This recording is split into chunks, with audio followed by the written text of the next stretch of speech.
Spécialisée dans le secteur agroalimentaire, la sucrerie africaine du Gabon est située en plein cœur du village où il est dans la province du Haut-Ogooué. La SUCAP Gabon fait dans la culture de la canne à sucre pour produire et commercialiser du sucre sous diverses formes. Avec ses plantations qui s'étendent à perte de vue sur une étendue de 16 000 hectares, 30 tonnes de canne à sucre sont récoltées par heure. Entièrement automatisée, la récolte de la canne à sucre est une étape primordiale qui mobilise des engins impressionnants de dernière génération. Dans les plantations, la campagne sucrière s'étale sur une période de 4 à 5 mois. De jour comme de nuit, à un rythme effréné et sans relâche, des équipes de coupe se relaient sans interruption. Nous profitons de la période sèche pour couper au maximum tout ce que nous avons comme surface à récolter. Donc c'est pour cela que nous récoltons de jour et de nuit. Après chargement, les camions se dirigent vers l'usine de production. Un édifice impressionnant qui occupe un espace de 15 000 m². L'usine est le cœur de l'entreprise SUCAF. C'est là que se produit la transformation de la matière première, la canne, pour sortir du sucre. Pour obtenir du sucre granulé, on extrait du jus de la canne. Ce jus est transformé en sirop puis en sucre. Tout cela se passe par une chaîne de production qui compte 7 étapes. Dans le processus de fabrication du sucre, nous avons 7 ateliers qui interviennent, notamment l'atelier broyage qui sert à récupérer le jus. On broie la canne pour récupérer le jus. Le jus récolté au moulin est directement envoyé dans une station d'épuration pour clarifier le jus. Une fois le jus clarifié, ce jus contient une bonne quantité d'eau et nous, on envoie ce jus dans un autre atelier qu'on appelle l'évaporation. Le but d'évaporation, c'est de séparer l'eau du sirop. Donc au finish, à la sortie de l'évaporation, on obtient notre sirop qui est un produit qui nous sert à la fabrication de sucre. C'est-à-dire le sirop, une fois recueilli, est cristallisé dans les appareils à cuire. Après la cristallisation, on envoie cette masse cuite dans des centrifugeuses. Le but de centrifugeuse, c'est de séparer les cristaux du sucre aux impuretés, qu'on appelle en jargon sucrier des égouts. Donc à partir de sirop vierge, on obtient notre premier sucre qu'on appelle le sucre roux. Alors ce sucre roux, une fois obtenu, contient encore une bonne quantité d'eau, à peu près 50% d'eau. On envoie dans un autre atelier du séchage. Le but de cet atelier, c'est de sécher ce sucre pour avoir un sucre à l'humidité raisonnable pour nous permettre une bonne conservation. Ce qui arrive ici, c'est une masse cuite qui est encore brute. Mais quand ça arrive dans les machines en question, ici là, on a une machine qui s'appelle la Mi 250B1. Donc son rôle, c'est de transformer la masse cuite en cristaux. On forme le sucre, et celui-là, c'est encore un sucre brut. C'est un bon sucre qui n'a pas de produit. Lorsque nous recevons ce sucre, nous en sachons, et ce sucre passe par la balance, que ce sucre nous en sachons soit en plusieurs qualités, sucre en premium, une qualité qui va de 30 de coloration avec 0,01 d'humidité. Et nous avons un autre sucre qui est le type top, que nous avons avec une coloration supérieure à 30, inférieure à 45. Au sortir de l'usine de fabrication, le sucre granulé se présente sous 2 formes de coloration distinctes, le sucre roux et le sucre blanc. Quelle est la spécificité de chacun d'eux? La différence entre le sucre roux et le sucre blanc, c'est la couleur. Donc, bien évidemment, le sucre roux, il est d'aspect foncé et le sucre blanc, il est effectivement blanc, n'est-ce pas? Et les autres aspects, paramètres qui permettent de différencier de manière sensible le sucre roux du sucre blanc, c'est l'apport nutritionnel. Dans le sucre blanc, il y a certains éléments effectivement qui ont été ôtés, n'est-ce pas, dans le sucre blanc. Par contre, qu'on retrouve bien évidemment dans le sucre roux, notamment des sels minéraux, des acides aminés, des vitamines, n'est-ce pas, et que nous ne retrouvons plus malheureusement effectivement en quantité suffisante pour l'organisme, dans le sucre blanc produit fini. Après le séchage et l'enséchage, qui est la dernière étape du chemin dans l'usine, le sucre est mis dans des sacs de 50 kg.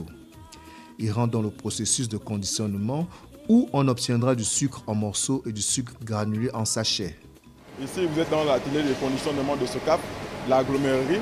Donc c'est ici que nous faisons de l'emballage, du paquetage et de l'ensachage du sucre produit à l'usine. Maillon fort de la production, le conditionnement est un circuit très dynamique. Ici, 75 tonnes de sucre roux et blanc sont en partie mis en morceaux, puis en paquets, tandis qu'une autre partie est mise en sachet. Un paquet de sucre de 1 kg compte 168 morceaux de sucre. Des habiles mains féminines se chargent avec dextérité de finaliser le travail. S'il y a les paquets de sucre qui viennent à demi, on les enlève et après on les range. S'il y a un paquet qui vient, par exemple, s'il y a un morceau qui manque, on complète le morceau. Pour des raisons de conformité et d'exigence des normes, les échantillons sont analysés et testés en laboratoire. Il faut minutieusement s'assurer que le sucre soit de bonne qualité. Suivant les analyses que l'on analyse comme BRICS, qui est la concentration bien précise du saccharose dans du sucre, et la pureté également qui est déterminée par calcul, bien évidemment à partir du pôle, la polarisation du BRICS.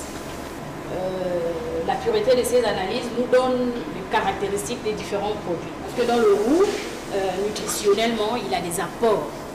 On voit par là même des vitamines, la vitamine B, les vitamines A, on en trouve.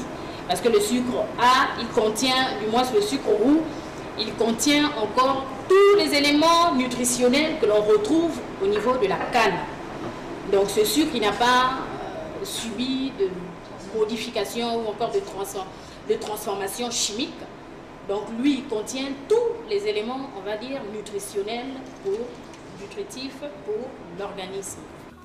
Né de la privatisation de la société sucrière du Haut-Ogooué en 1998, SUCAF Gabon a intégré la société de management et de développement des industries alimentaires et agricoles en 2010, ce qui lui vaut le prestigieux label Princesse Tati. Le groupe Somdia a développé, indépendamment des aspects financiers, qui met à notre disposition pour nous accompagner puis en période, je dirais, de crise. Il développe un savoir-faire, il dispose d'une expertise qu'il met à notre disposition. Le sucre, une fois produit, est commercialisé sous la marque Princesse Tati, qui est une marque que le groupe a déposée et qui est la seule marque panafricaine dans le sucre et qui permet de mettre en avant la qualité, les efforts qui sont faits par le groupe à travers l'exploitation d'une matière première locale. L'apport du groupe est essentiel, tout comme l'apport des autorités qui aujourd'hui nous accompagnent dans un process de réflexion pour trouver des solutions à la crise actuelle et surtout pouvoir nous tourner vers l'avenir et notamment envisager le développement de la production pour répondre au marché, à savoir passer de 24-25 000 tonnes à 40 000 tonnes de production. Employé à la SUCAF depuis plus de 21 ans, Chrysos Longo est le directeur administratif et financier. Il est au niveau du staff manager, celui qui tient les leviers et gère les tableaux de bord de la maison. De 1999 à aujourd'hui, la société a connu donc de fortunes diverses, mais ce que l'on peut retenir, c'est qu'elle a positivement évolué. Parce que en 1999, lorsque nous sommes privatisés, c'est 15 000 tonnes de production la toute première année. Aujourd'hui, SUCAF fait des productions moyennes de 25 000 tonnes en fonction des années. En termes d'investissement, SUCAF Gabon a tenu son pari puisque dans le cadre des accords avec les pouvoirs publics, il fallait investir dans les 5 années qui suivaient un peu plus de 30 milliards. Aujourd'hui, nous sommes bien loin de ces 30 milliards parce que c'est une moyenne de 1,5 milliard, 2 milliards en début 99, 98. Mais aujourd'hui, nous sommes à des investissements moyens de 2,5 milliards par an.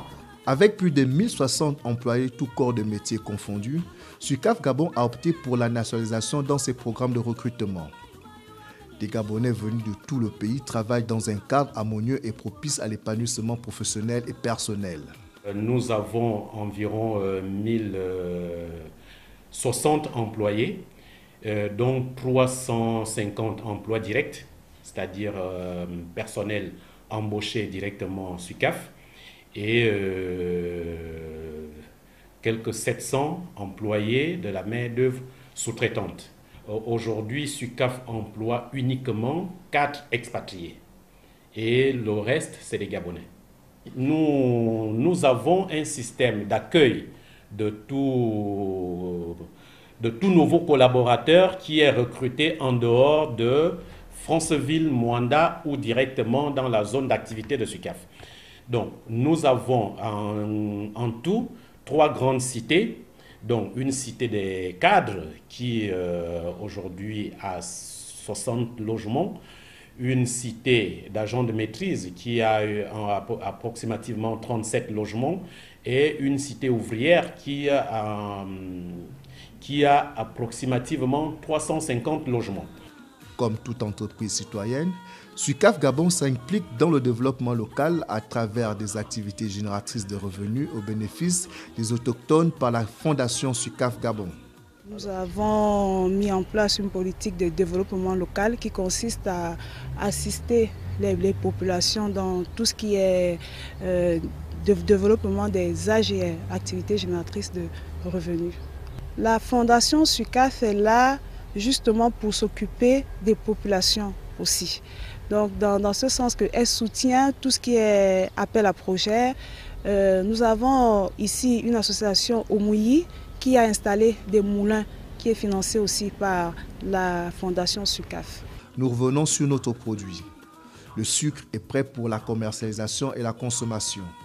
Des milliers de cartons et de sacs contenant du sucre sont rangés et stockés dans ce vaste et impressionnant magasin.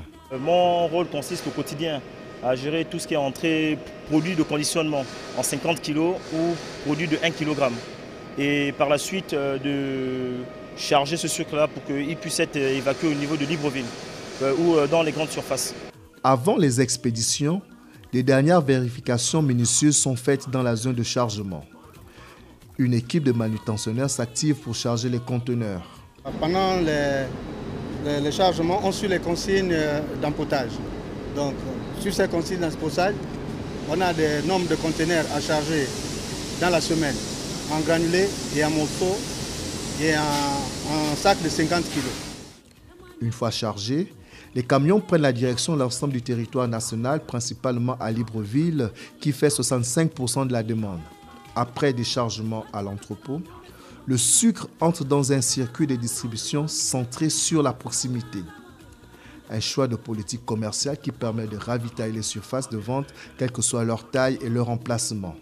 Nous avons déjà des sacs de 50 kg qui sont destinés le plus souvent aux industriels parce que c'est des plus gros volumes de sacs que les industriels utilisent pour la fabrication de leurs boissons ou de leur lait. Et nous avons aussi tout ce qui est en rapport avec les produits dits ménagers, avec une gamme très variée de sucres morceaux, 1 kg avec des sucres en sachet d'oipac bouchon verseur ou avec des sucres de sachet 1 kg et d'autres types de conditionnement qui sont destinés à des circuits particuliers. Donc nous avons des produits qui sont destinés à des canaux de distribution tout à fait particuliers. Vous retrouvez notamment nos produits dans les rayons très modernes, comme par exemple les supermarchés qui sont dans la place hyper moderne. Et ça va de tous les magasins très modernes à des magasins traditionnels et de proximité. Le marché gabonais, à l'instar d'autres marchés sur lesquels le groupe Sambia opère, elle est beaucoup plus portée vers le sucre blanc. Bon, je pense que c'est par habitude de consommation. Je pense aussi qu'elle a aussi été influencée par la distribution. Parce qu'aujourd'hui, le Gabonais au fin fond du Gabon, bien évidemment, il consommait ce qui arrivait vers lui. Mais au fur et à mesure, bien évidemment, on commence à voir, bien évidemment, on a une niche de consommateurs qui consomment du sucre roux, des personnes qui connaissent bien évidemment ce qu'elle apporte, bien évidemment, au corps humain. Et sur à peu près les 35 000 tonnes que nous vendons à peu près par an, qui constituent la demande du marché, nous avons à peu près 2 à 3 000 tonnes de ce sucre-là qui est consommé par les Gabonais. Aujourd'hui, nous faisons un effort aujourd'hui pour expliquer aux consommateurs gabonais les bienfaits du sucre roux, qu'aujourd'hui, il ne faut pas qu'ils le voient comme un sucre dit un sucre sale, mais c'est un sucre bien évidemment qui fait partie, bien évidemment, dans le process de production, comme les premiers jets de production. Donc c'est un produit qui est purement naturel, c'est un produit qui est rempli de tous les éléments, les apports nutritifs nécessaires au corps humain, et donc nous incitons les consommateurs, bien évidemment, à pouvoir en consommer. Donc nous allons mener, bien évidemment, des campagnes de sensibilisation, des campagnes d'information, des campagnes de promotion à l'endroit des consommateurs gabonais pour qu'ils commencent, bien évidemment, à s'habituer, qu'il n'y ait plus ce stéréotype sur une méconnaissance aujourd'hui du sucre roux, mais que le Gabonais sache aujourd'hui que le sucre roux il est bon pour la santé et qu'il apporte autant de valeur nutritive que tout autre produit qui a des sels minéraux, des vitamines et de la saccharose, bien évidemment, à l'intérieur. Présent dans la quasi-totalité des aliments consommés quotidiennement, le sucre est un produit indispensable. Sa disponibilité soulage les consommateurs. J'ai acheté du sucre pour faire quelques pâtisseries, les enfants ils aiment ça. L'offre permanente et ininterrompue des gammes de produits de Sucaf Gabon favorise des prix à la portée de toutes les bourses. Pour les commerçants, la vente du sucre draine toujours de la clientèle, ce au grand bonheur de la tenue de leur caisse. Bon, le sucre, c'est l'un des produits principaux dans la vente. Il ne doit pas manquer dans un magasin parce qu'on le vend pratiquement tous les jours. Au centre de la table, lors du petit déjeuner, le sucre est l'aliment qui donne une douce saveur qui ravive les papilles gustatives. La consommation du sucre est une histoire d'amour sans fin qui embarque grands et petits, hommes et femmes, dans un univers doux et raffiné.